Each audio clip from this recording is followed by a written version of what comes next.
As we all hopefully know by now, it is Wanda's time to shine. For us time travelers, she's actually been out for days now, but only just released for the rest of the world yesterday afternoon, and to a few changes too, mind you. Not much and nothing too drastic really, but I did say that I would cover whatever changes were made, so in the event folk didn't actually watch this video here from yesterday's updates, allow me to eat up just a bit of your time today. But speaking of time, be prepared to wait double the time needed for Wanda's second chance watch here to cool down versus what it was in the early access build after today, as its cooldown is now half a day over its original quarter of a day, aka it's gonna cool down on ya in 4 minutes instead of 2.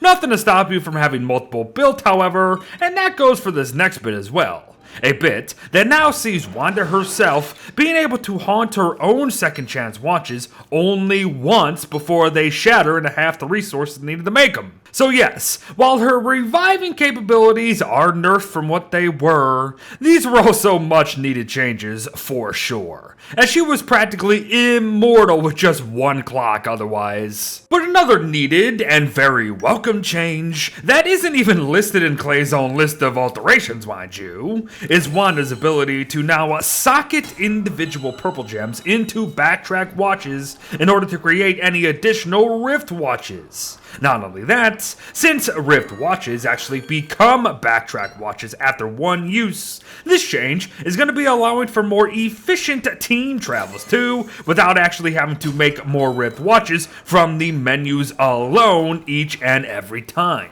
So enjoy. But here is something that we will likely not be enjoying. Catcoons stealing our crap. These guys can now grab every clock making tool, and even clock components off the ground if we aren't careful. And the worst bit is that Catcoons are not mole worms, everyone. They don't actually drop what they've just gathered at the end of the day. That's not great. But moving on though to another quote-unquote nerf, I suppose, with Wanda's alarming clock here. Now, it's nothing unexpected, and all in all, it makes total sense for a depleted shadow weapon to actually lose some efficacy, and that is exactly what is happening now.